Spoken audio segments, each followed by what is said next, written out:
two aspects, that is debit and credit. You have to remember one thing, financial statement with adjustment में जो भी चीजें, जो भी एक्सपेंसेस और इनकम एडजस्टमेंट्स में शो करेगी, उसकी एंट्री हम 2 बार करेंगे. हम क्या बनाते थे, trading, PNL and balance sheet. तो जो भी एडजस्टमेंट में शो होगा उसकी एंट्री हम 2 बार करेंगे, और जो भी ट्रायल बैलेंस के अंदर मेंशन होगा उसकी एंट्री सिर्फ 1 बार होगी. ठीक है, so will begin with the adjustments.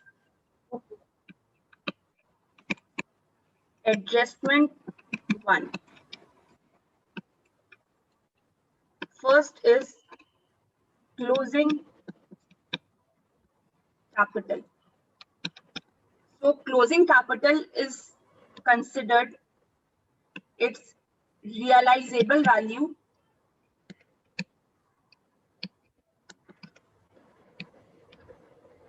cost price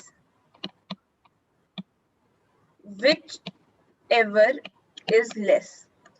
अब एडजस्टमेंट जो है पहला वो है क्लोजिंग कैपिटल. क्लोजिंग कैपिटल को हम कैसे लेते हैं, या तो रियलाइजेबल वैल्यू या कॉस्ट प्राइस, दोनों में से जो लेस होगा उसको हम कंसिडर करते हैं. जनरली क्लोजिंग कैपिटल एडजस्टमेंट पे ही दिया होता है. तो इसकी एंट्री क्या होगी, इसको हम एंटर करेंगे ट्रेडिंग अकाउंट के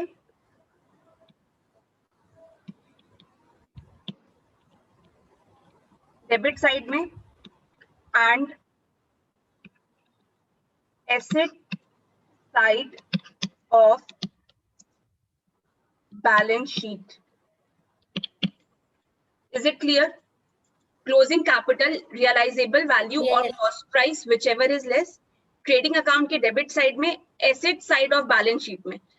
फाइनेंशियल स्टेटमेंट में जो भी एडजस्टमेंट्स थे मैंने बताया था उसकी एंट्री 2 बार होती है. अगर यही क्लोजिंग कैपिटल ट्रायल बैलेंस के अंदर होता तो सिर्फ एक साइड शो करते जो कि asset side of balance sheet में होता. क्लियर है? Now will begin with okay next adjustment. Your second adjustment is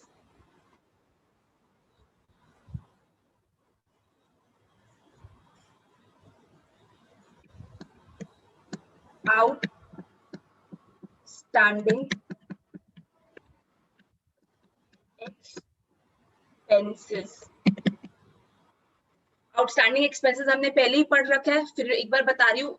वो एक्सपेंसेस जो अभी तक हमें मिले नहीं है, इसको हम कैसे एंटर करेंगे, add in respective head. Next, shown as liability in balance sheet. अब आउटस्टैंडिंग एक्सपेंसेस की हम ट्रीटमेंट कैसे करेंगे, इसको हम ऐड करेंगे रिस्पेक्टिव हेड में, and second shown as liability in balance sheet. Example से समझते हैं. एक्सपेंसेस जैसे कि सैलरी, रेंट. एक छोटा सा ट्रायल बैलेंस का एक्सट्रैक्ट बनाओ. फॉर एग्जांपल सैलरी आपका दिया हुआ है 10,000, एडजस्टमेंट में दिया है ट्रायल बैलेंस के अंदर, सॉरी ट्रायल बैलेंस के नीचे आउटस्टैंडिंग सैलरी 2,000. तो हम क्या करेंगे, क्या लिखा है, add in respective head. Salary में 2,000 ऐड करेंगे एंड लायबिलिटी में आउटस्टैंडिंग सैलरी का कॉलम बनाएंगे और 2,000 लिखेंगे. क्लियर है? मैम एक बार और एक्सप्लेन कर दो इसे. बेटा आउटस्टैंडिंग एक्सपेंसेस बताया जा रहा है कि वो एक्सपेंसेस जो अभी तक हमें मिला नहीं है, जो अभी ड्यू है.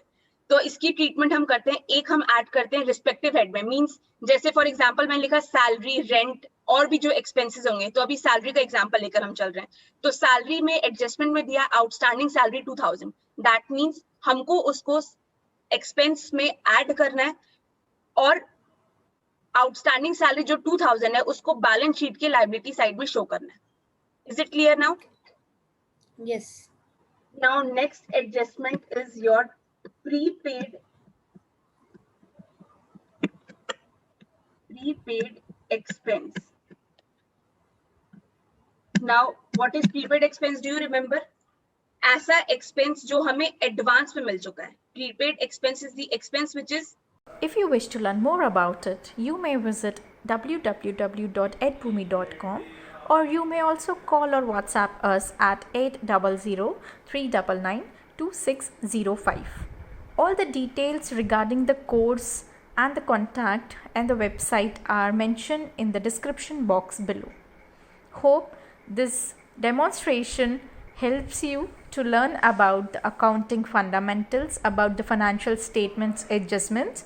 If you wish to learn more in depth, you may enroll today. Bye.